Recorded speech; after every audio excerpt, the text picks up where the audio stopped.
நம்ம இந்த வீடியோவில் வந்து ஸ்டாக் மார்க்கெட் என்னென்னு பார்க்கலாம். இதில் என்னென்ன பாயிண்ட்ஸ் இருக்குது அப்படின்னா, ஆரிஜின் ஆஃப் ஸ்டாக் மார்க்கெட்னா என்னென்னு பார்க்க போகிறோம், ஸ்டாக்ஸ் அண்ட் ஷேர்ஸ்னா என்னென்னு பார்க்க போகிறோம், ஸ்டாக் எக்ஸ்சேஞ்சஸ்னா என்னென்னு பார்க்க போகிறோம், பை அண்ட் செல் ஷேர்ஸ் எப்படி ஒரு ஷேரை பை பண்ணுறது செல் பண்ணுறதுன்றத பார்க்க போகிறோம், ட்ரேடிங்னா என்ன டைப்ஸ் ஆஃப் ட்ரேடிங்லாம் இருக்குன்றதை மட்டும் பார்ப்போம். இன்ட்ரடக்ஷன் மாதிரி ரொம்ப ஜாலியாக பாருங்கள். Origin of stock market. இந்த ஸ்டாக் மார்க்கெட் இன்றைக்கி வந்து ஏதோ யூஎஸ் மார்க்கெட்டுன்றாங்க, யூரோப்பியன் மார்க்கெட்டுன்றாங்க, இந்தியன் மார்க்கெட்ஸ் இருக்குது, நிஃப்டி 50, சென்செக்ஸ், இந்த மாதிரிலாம் நிறைய இருக்குது. பட் இதெல்லாம் எங்கே ஸ்டார்ட் ஆச்சு அப்படின்னு ஒன்று இருக்கும்ல. ஃபஸ்ட்டு ஒரு கம்பெனி இருக்கும்ல. இப்போ இருக்கலாம் மைக்ரோசாஃப்ட், கூகுள், ஆப்பிள், அந்த மாதிரி ஃபஸ்ட்டு ஒரு கம்பெனி இருந்திருக்கும். அந்த கம்பெனி தான் வந்து பிரிட்டிஷோடைய company, United Dutch East India Company. அதுதான் வேர்ல்டோட பாப்புலர் ஸ்டாக்காக இருந்துச்சு, ஃபஸ்ட்டு ஸ்டாக்காக. அது வந்து 16,602 அந்த இயரில் ஸ்டார்ட் ஆகிருக்கு. இது வந்து ஹிஸ்ட்ரி, சும்மா ஒரு ஹிஸ்ட்ரி திருப்பி பார்த்துருக்கோம். நெக்ஸ்ட்டு ஸ்டாக்ஸ் அண்ட் ஷேர்ஸ் அப்படின்னா என்ன அப்படின்னு பார்த்தோன்னா, ஷேர்னா என்ன அப்படின்னா ஒரு ownership certificate of a company. அதாவது கூகுள் இருக்குது அப்படின்னா அந்த கூகுளுக்கு ஓனர் ஒருத்தர் இருப்பார்.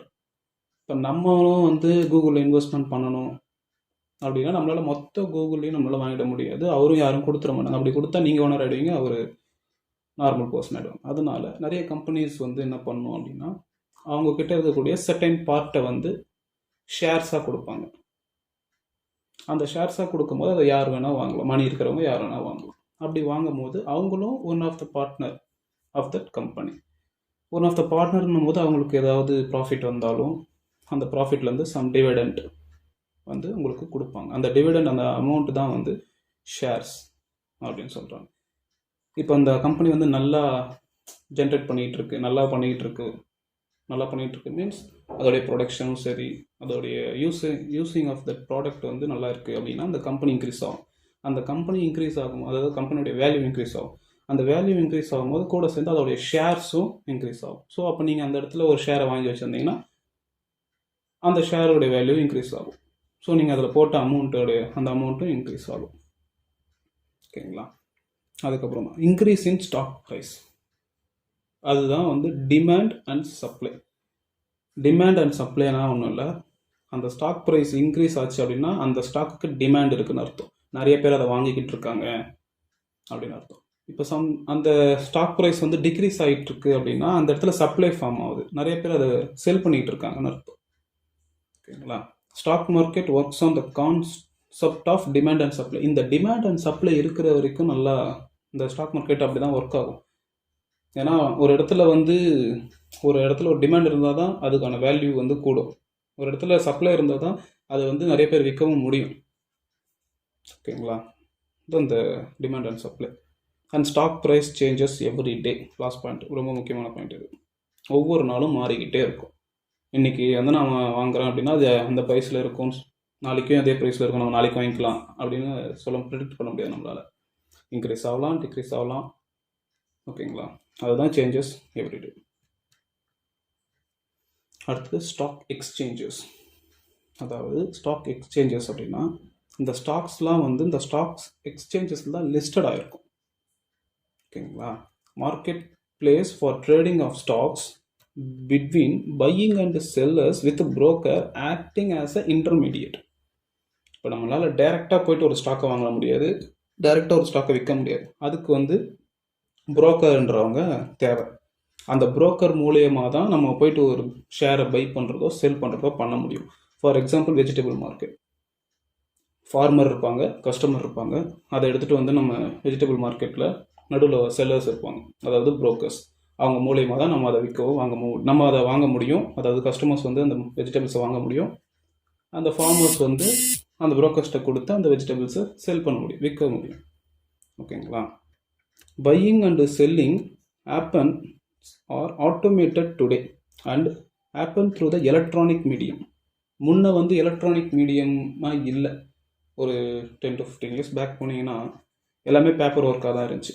நீங்கள் போயிட்டு ஒரு பேங்க்கில் போயிட்டு பேசணும், அக்கௌண்ட் ஓப்பன் பண்ணுறதுக்கு, பேங்க் மேனேஜரை பார்த்து பேசி அவர் ஒரு ஃபார்ம் கொடுப்பார், அதை ஃபில் பண்ணி ஒரு பாண்டு மாதிரி வாங்கி அதுக்கப்புறம் தான் உங்களுக்கு ஒரு அக்கௌண்ட் க்ரியேட் ஆகும். அதை வச்சுட்டு தான் நீங்கள் காசை மறுபடியும் அந்த அக்கௌண்ட்டில் போட்டு அதுக்கப்புறம் பண்ணணும்.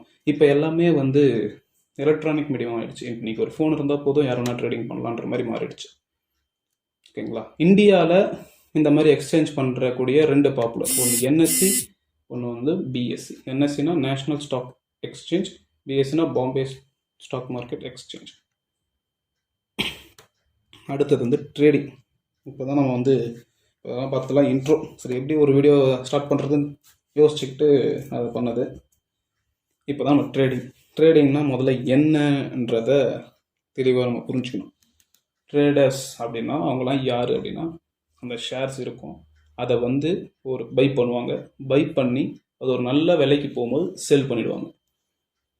ஃபார் எக்ஸாம்பிள் 10 ரூபாய்க்கு ஒரு பொருளை வாங்குவாங்க, மார்க்கெட்டில் அதோடைய வேல்யூ இருக்குது அப்படின்னா அது வந்து ஒரு 1 or 2 டேஸில் நல்லா போகுது, இல்லை 1 or 3 இயர்ஸில் நல்லா போகுது. So for some short term ஒரு லாங் டேர்ம், இல்லை வித்தின் செகண்ட்ஸ்லாம் விற்கிறவங்களாம் கூட இருக்காங்க, அவங்களும் ட்ரேடர் தான். ஸோ அந்த மாதிரி வாங்கிட்டு விற்கணும், அவங்க தான் வந்து ட்ரேடர்ஸ். ஒரு ஸ்டாக்கை இல்லை ஒரு ஷேரை வந்து வாங்கிட்டு அது நல்ல விலைக்கு போகும்போது விற்றுருவாங்க, அவங்க பேர் தான் ட்ரேடர். ஓகேங்களா? அடுத்தது வந்து இந்த ட்ரேடிங்க்கு வந்து பேங்க் அக்கௌண்ட் தேவை, டிமேட் அக்கௌண்ட் தேவை, ட்ரேடிங் அக்கௌண்ட் தேவை. இந்த ட்ரேடிங் அக்கௌண்ட்டில் தான் உங்களால் buy and sell the shares. Demat அக்கௌண்ட்டில் உங்கள் ஷேரோட சர்டிஃபிகேட்ஸ்லாம் அங்கே வச்சுருப்பாங்க. மோஸ்ட் ஆஃப் த எல்லா பேங்க்லேயுமே இப்போ வந்து என்ன பண்ணுறாங்க அப்படின்னா இந்த 3 அக்கௌண்ட்டையுமே ப்ரொவைட் பண்ணுறாங்க. முன்ன வந்து பேங்க்கில் வந்து வெறும் பேங்க் அக்கௌண்ட், நார்மலாக சேலரி அக்கௌண்ட்டோ சேவிங்ஸ் அக்கௌண்ட்டோ தான் இருந்துச்சு. பட் நவடேஸில் வந்து இந்த 3 அக்கௌண்ட்டையுமே மோஸ்ட் ஆஃப் த பேங்க்ஸே ப்ரொவைட் பண்ணிகிட்ருக்காங்க. ஓகேங்களா? அதில் என்னென்னதெல்லாம் நம்ம ஜென்ரலாக சொல்லிட்டோம், ஒரு ஷேரை வாங்குறது விற்கிறதுன்ட்டு. அதை வந்து நம்ம என்னென்னலாம் வாங்க முடியும் அப்படின்னா, ஸ்டாக்ஸாக வாங்கலாம், பாண்ட்ஸாக வாங்கலாம், கமோடிட்டிஸாக வாங்கலாம், கரன்சிஸ். ஃபார் எக்ஸாம்பிள் நம்ம கரன்சிஸ் கூட நம்ம பண்ணலாம். அண்ட் டெரிவேட்டிவ்ஸ்னால் சேஞ்ச் ஆகிட்டு இருக்கக்கூடிய வேல்யூஸை கூட நம்ம வாங்கலாம் விற்கலாம். நெக்ஸ்ட் வந்து டைப்ஸ் ஆஃப் ட்ரேடிங். ட்ரேடிங்கில் நிறைய டைப்ஸ் இருக்குது. என்னென்னா, ஒரு நாளில் வாங்கி அன்றைக்கே விற்றுடலாம். அப்படி இல்லைன்னா வெயிட் பண்ணி ஒரு 1 வீக் இல்லை 2 வீக் அப்படி வெயிட் பண்ணி விற்கலாம். அப்படி இல்லைன்னா எப்படி சொல்கிறது, விற்றுட்டு வாங்கலாம், வாங்கிட்டு விற்கலாம். ஃபார் எக்ஸாம்பிள் பார்த்தீங்கன்னா, இப்போ இந்த ஒன் ஹவரில் வந்து ஒரு பொருளை வாங்குகிறோம், மறுபடியும் அடுத்த 2 மாதத்தில் விற்றுறோம். மறுபடியும் அந்த விற்ற பொருளையே வந்து மறுபடியும் 1 ஹவரில் அது கம்மியாக வர மாதிரி தெரிஞ்சுன்னா மறுபடியும் வாங்குவாங்க, மறுபடியும் விற்பாங்க. அது பேர் ஸ்கேல்பிங்னு சொல்லுவாங்க. அடுத்தது வந்து பொசிஷனல் ட்ரேடிங். ஒரு பொசிஷனில் வாங்குவாங்க, அது ஒரு பொசிஷனுக்கு போகும்போது அதை விற்பாங்க. ஸோ இந்த மாதிரினா நிறைய டைப்ஸ் இருக்குது. இது வந்து இந்த 4 வந்து இது 5: intra trading, swing, scalping, positional, இன்னும் 2-3லாம் இருக்குது. ஸோ மேஜராக பண்ணுறது வந்து இந்த 4 ட்ரேடிங் தான். இதுலேயுமே வந்து மோஸ்ட் ஆஃப் த பீப்புள்ஸ் என்ன பண்ணுறாங்க அப்படின்னா இன்ட்ரா ட்ரேடிங்கை பண்ணுவாங்க. இது இருக்குது பார்த்தீங்களா, இந்த இன்ட்ரா ட்ரேடிங்கை பண்ணுவாங்க. அண்ட் ஆல்சோ ஸ்கேல்பிங் தான் அதிக பேர் பண்ணுறாங்க. அதில் ஆனால் ப்ராஃபிட் பண்ணுறாங்களான்றது தெரில. பட் இன்ட்ரா ட்ரேடிங்கும் இந்த ஸ்கேல்பிங்கும் நிறைய பேர் பிகினர்ஸ் உள்ள வரவங்க எல்லாம் தான் பண்ணிக்கிட்டு இருக்காங்க. அவ்வளோ, இதுதான் அந்த வீடியோவில் சொன்னேன். அடுத்த வீடியோவில் வந்து அந்த ட்ரேடிங்கை பற்றி நம்ம ஃபுல்லாக டீட்டெயில்டாக பார்ப்போம். இன்ட்ரா ட்ரேடிங்னா என்ன, டெலிவரினா என்ன, ஸ்டாக் ப்ரைஸ்னால் என்ன, எதனால் அந்த மார்க்கெட் இருக்குது. இப்போது லாஸ்ட் 1 வீக்காக வந்து நம்மளுடைய இந்தியன் ஷேர் மார்க்கெட் வந்து நல்ல ஒரு ஃபால், ஏன் ஃபால் ஆச்சு, எல்லா பற்றின டீட்டெயில்ஸும் வரக்கூடிய வீடியோக்களில் அப்டேட்ஸாக கொடுக்குறேன். பார்ப்போம். ஸ்டார்ட் பண்ணியிருக்கோம், எந்த அளவுக்கு போகுது இல்லை போகலை, எதாக இருந்தாலும் சொல்லுங்கள். நான் சொன்னதில் ஏதாவது உங்களுக்கு டவுட்ஸ் இருந்தாலும் கேளுங்க. இல்லை இதை நான் சொன்னது தப்பு, இது இப்படி சொல்லணும், நீங்கள் தப்பாக புரிஞ்சுக்கிங்க அப்படின்னு உங்களுக்கு தோணுச்சுனாலும் அதையும் சொல்லுங்கள். ஏன்னா நானும் லேர்னிங்கில் தான் இருக்கேன், உங்கள் கூட சேர்ந்து நானும் கற்றுக்குறேன். சரிங்களா? நன்றி.